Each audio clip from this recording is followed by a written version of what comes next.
Today, gentlemen, I've been honored to coach you. More honored to take you into the field of battle. But there's another honor that's been bestowed upon you. And that is the mantle that comes with that question. Who am I? I am a champion! That's right.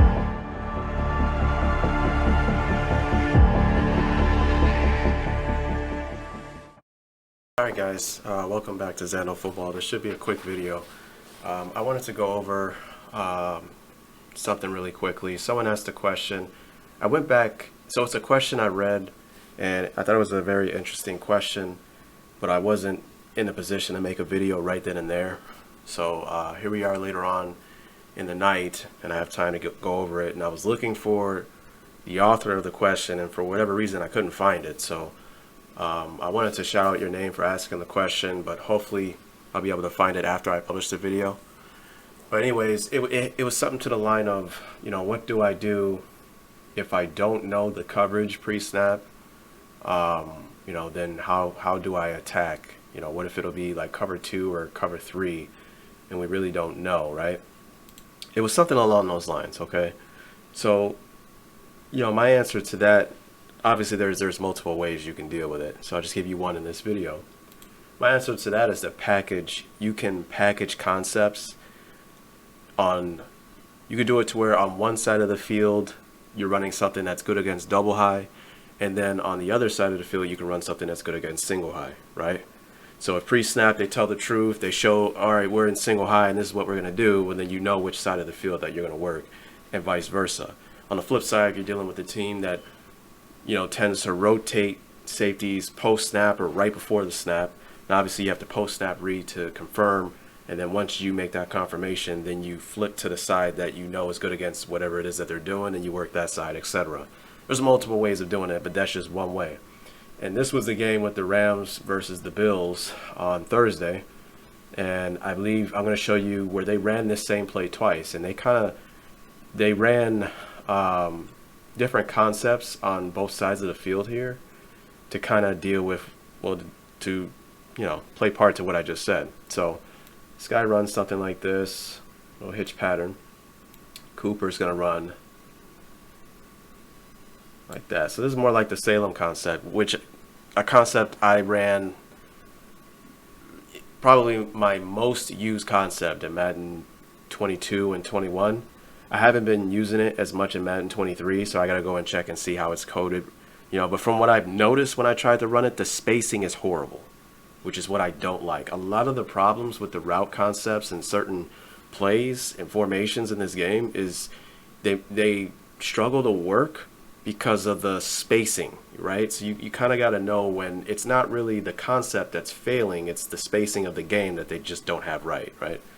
So that's what they're running over here. So like if they're running like a cover 3 or something like that, you know, the idea is if you got linebackers in the second level in zone, you want them to kind of bite on this particular route here so you can throw the dig behind them. If they stay up on the dig or the in pattern behind them, then you have this route all alone right here.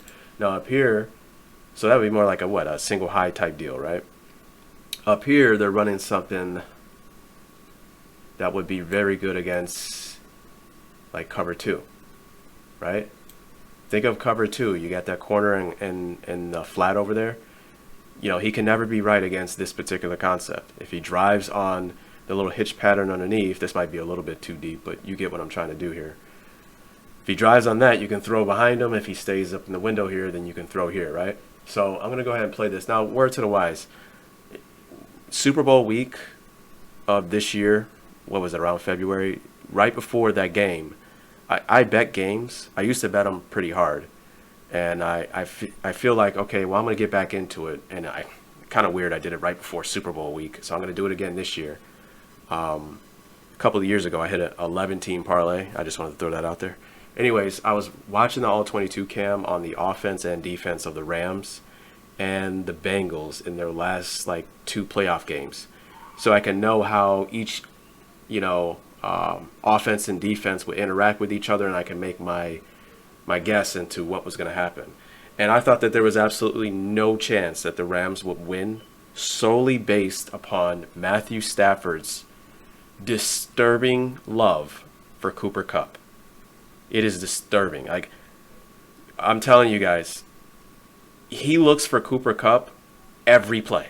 Like and you'll see it in this play. You'll even see the body language of some of these other receivers, the way they run their routes. They run it like, fuck, I'm not getting the ball, whatever. Like, that's how bad it is. It's disturbing, guys. And I know Cooper Kupp is good. But, I saw plays last year in their playoff game against the Buccaneers when I was watching that. Odell Beckham was just wide open. I mean, shredding guys at the line of scrimmage, torturing them, getting open against two men inside, wide open. Cooper's not even thinking about throwing it to him. He's throwing to Cooper Kupp in like horrible, muddy coverage, right? And Cooper still comes down with the ball, some of those times, but he just forces it to the guy. So Cooper Kupp is right here, and I guess you can imagine where the ball is going, right? Based upon what I just said. So here's another thing. I mean, there's a lot of concepts in this video. These guys are disguised in coverage. If you're wondering what the Bills are going to do, they look like they're in double high, right? But they're going to rotate into single high. It's some funky type of a deal. I think this guy drives out, and he comes down, and he's like deep third, and then he's like deep third. I don't remember. But let's go ahead and watch it.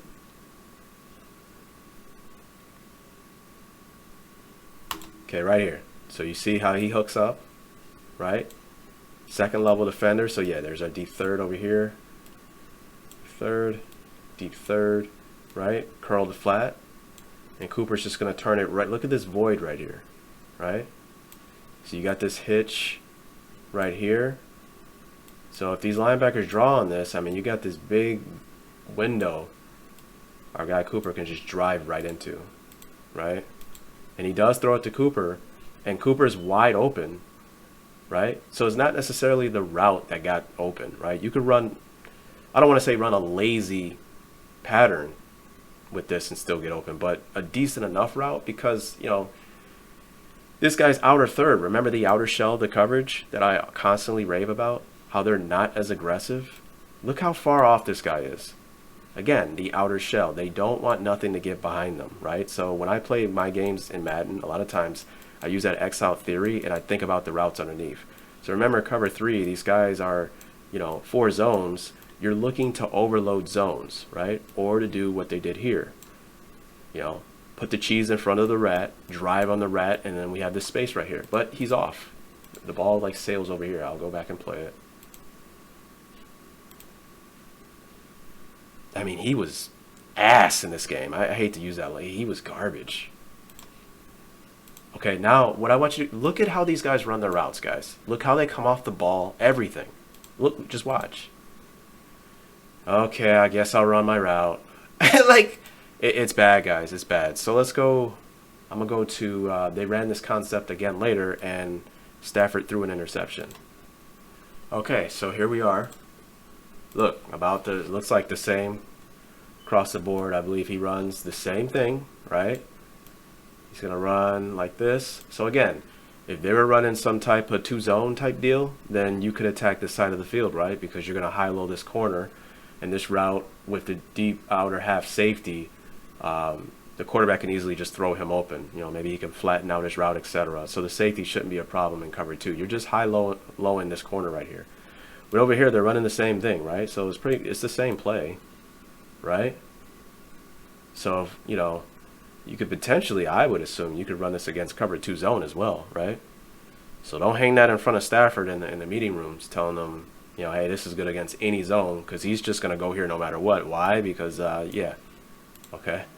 So let's watch it here. Watch the bottom of the screen. So we'll watch the route combination. I forgot. I think they were running cover 3 again. So he's going to come out of there.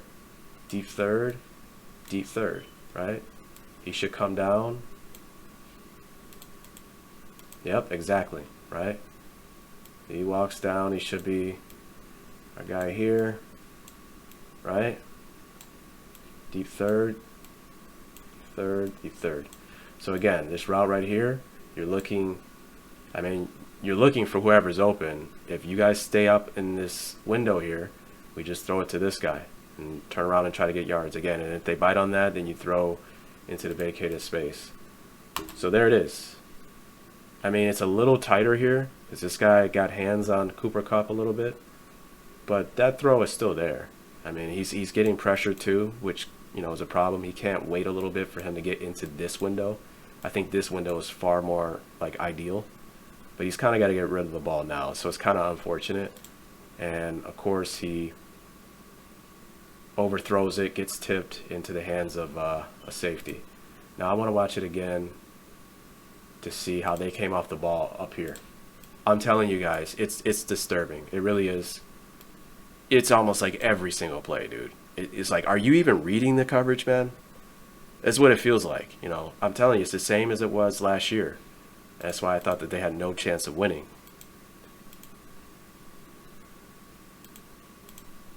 Yeah, I mean, he ran his route a little bit more like, okay, but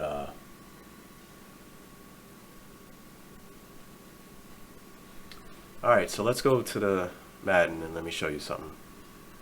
All right, so I was like, you know what, let me go to the Rams playbook. Let me see if they have that play, if the developers actually put, what they run in the game. I was looking for it and I couldn't find it. I like, you know what, skip it. Let me go to the concept folder because I know that that's really the Salem concept on that side of the field. So I went in the Salem concept folder and I saw something very interesting right here. That play right here. I think I'm going to have a video on gun tray open trips. And this route right here.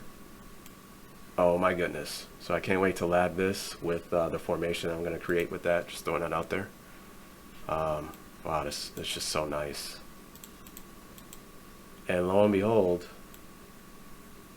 it's pretty close, right? Remember on this side of the field, we got our little hitch guy and right behind him, right? Over here, if he stopped it, it would just be a hitch, but he turns it out. So that's something you can kind of run almost like a constraint type deal, where if you ran a hitch smash deal a lot over here, then you can kind of notice that they're overplaying it and then run this. But then I would change this guy more into like a dig pattern, but then that would interrupt with this over here. I mean, I can go on forever, so let me just stop. So let's go and check out the play, and I'll show you one of the many problems of Madden, man. It's just kind of like, it's really kind of, and I saw a deafening problem here that concerned me. So first and foremost, I want you to check something out. Maybe I'm over detailed, extremely over detailed, but this might play a reason why some of the spacing in the game of Madden is horrible. The ball is on the right hash right here. Okay, I want you to pay attention to that. Okay, look at our offensive lineman, guard and tackle, right? Now the edge of this tackle, I would say it's about halfway in between the hash and the numbers. Would you agree? If not, it's pretty close, right? So let me flip over to the actual game and let's see how this looks on the actual game. And all this little stuff kind of matters. Let me get to it. Okay guys, remember how the ball's on the hash? Remember how the edge, so look, center's on the hash, and then we have our two players that I was talking about outside of the center, and we drew a line on the outside, right on the outside of the right tackle. And you see how this is like really close to the hash. It's not halfway between the numbers and the hash, right? So if you don't understand the point of all that, the proportions that they have in the game is out of whack, right? If real life imitated how the way Madden has the field, then the right guard and right tackle would be like this, right? So what's the point of all this? Let me show you on the field. Okay, so in real life, the whole point of that is these numbers right here, remember how these guys are really close to the hash? Because if we have the ball exactly where it was in the actual game. So in actuality, these numbers should be probably way over here. I can't even draw it on the screen. And this field should be wider if they were to do it proportionately to how it is in real life. And the whole point of that is you would have more space, right? So right away, I mean, they kind of designed the game in a way where their proportions isn't right. So I think the spacing is kind of altered with these routes. to where, that's probably some of the reasons why a lot of these routes don't work right, or these concepts. Okay, and then a lot of issues, they have the splits wrong on certain routes, right? But let's go ahead and just go with the play. When I saw this, I was like, wait a minute. I went back and looked at the actual game. I'm like, dude, what? So these, whatever. It's just whatever. So they're running cover 3. I picked cover 3. Okay. And then I hot route this guy into a hitch. Okay. And it's just funky the way it works in Madden, right? I think you kind of want him to start his turn before this guy starts his turn to give these guys a chance, right? To jump on that, right? And then he turns right into the vacated window if they jump into it, as opposed to almost turning at the same time. It just, I don't know, the timing is a little weird with this, right? So, but it is something you can run in Madden if you want. I just really kind of didn't like the spacing of this play.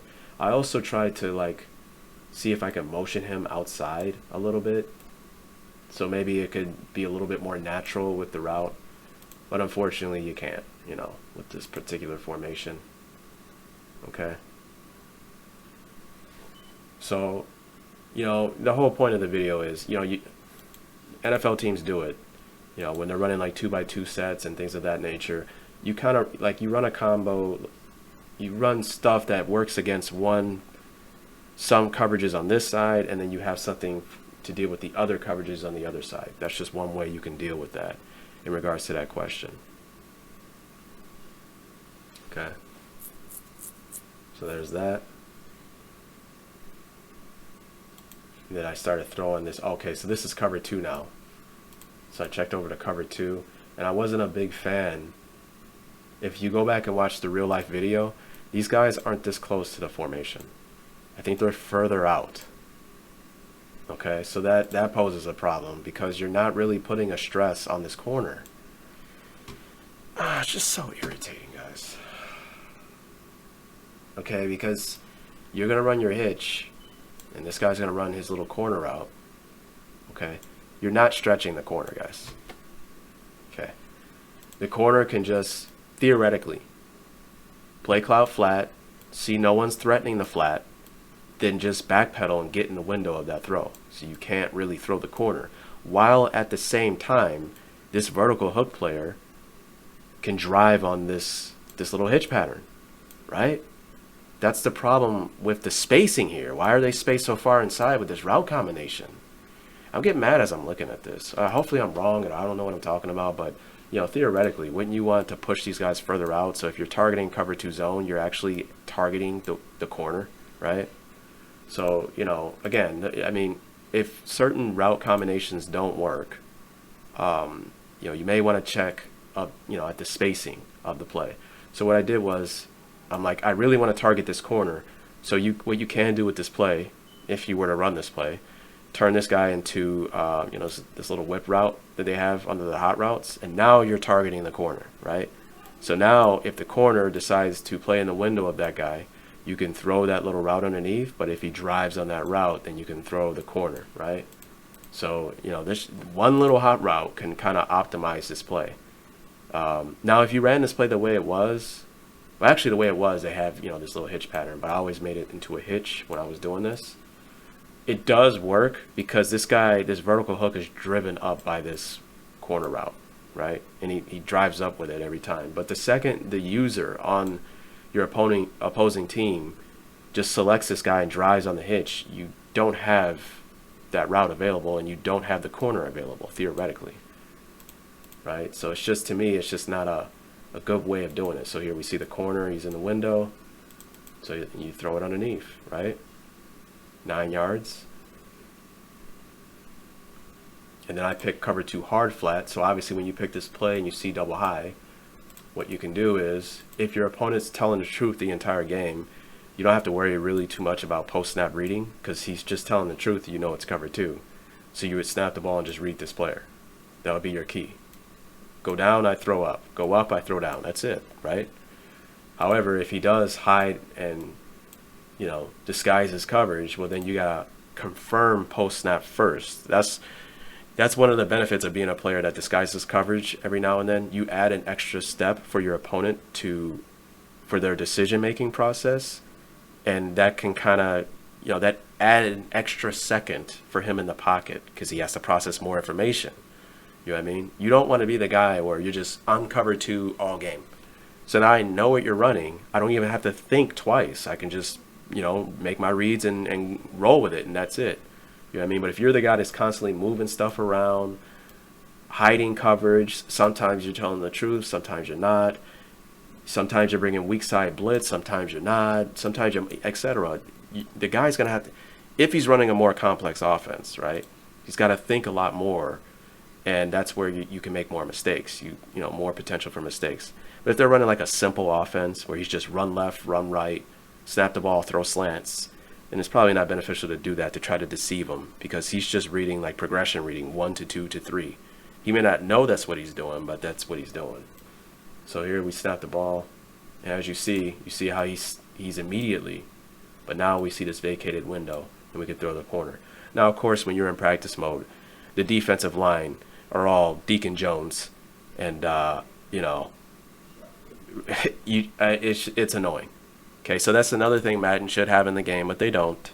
Okay, when you go to the practice field, you should be able to run 7-on-7s, like in real life. So like the defensive line, aren't really kind of involved, and you can actually run passing concepts. How many times did you run in practice field? You try to run some stuff, and the defensive line is like crushing your quarterback every play. It's just so irritating, right? But it is what it is. So one last thing, I wanted to show you a play. So before I got the game, I went and looked at all the playbooks. Not all of them. I was going through playbooks of plays in the game from different playbooks. I'm like, I want to find, a playbook I'm going to end up running. And I ran into this play in the Minnesota Vikings playbook, and I was like, wow, man, this play looks, I want to run it. I can't wait to get the game. I might build an offensive scheme around this play and start with this play and then branch out. So I'm gonna roll with the Minnesota Vikings, right? And I'll tell you why I liked the look of this play really quickly.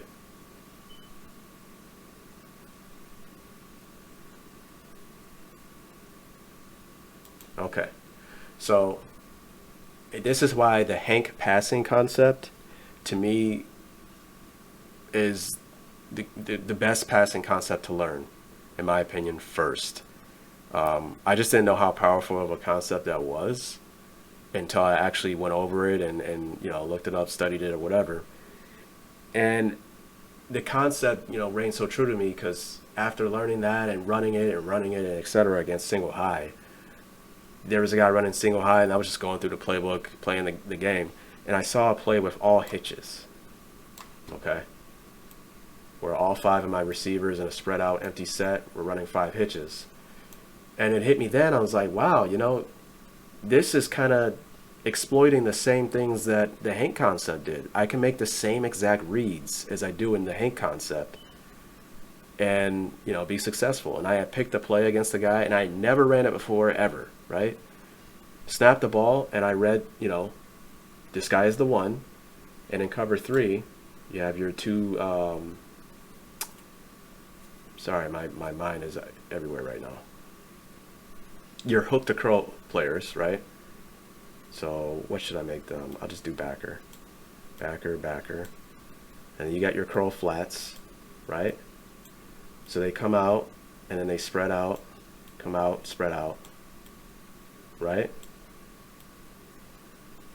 And then your outer thirds, who, as we saw in real life, right?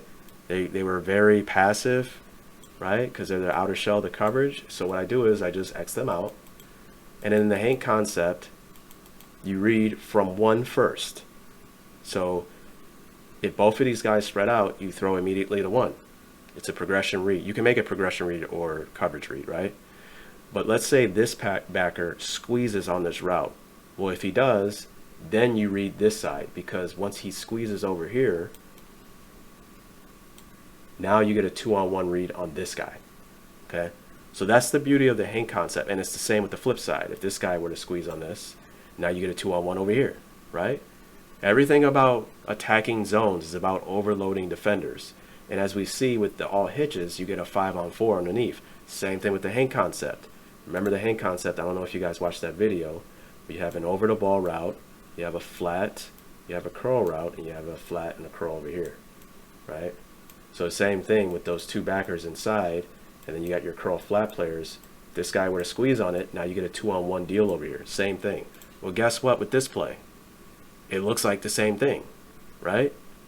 Flat, this guy should hitch, right? Over the ball. And I just love how, you know, it looks different, right? Looks creative. But we're doing the same thing. If this guy squeezes, 2-on-1 over here against cover 3, right? Same thing. If this guy squeezes, 2-on-1 over here. And then I like the fact that you have an option route over here. This seems like if this guy was rolled up in cover 1 pressure, then this would be the read, right? I just like this play, the way it looked. Against single high, it should be devastating against single high, right? So I never forget, I got the game. This is the first play I think I ran in the game, period. I went to the practice field, Minnesota Vikings. I want to see how this play works. You tell me what's wrong with this play.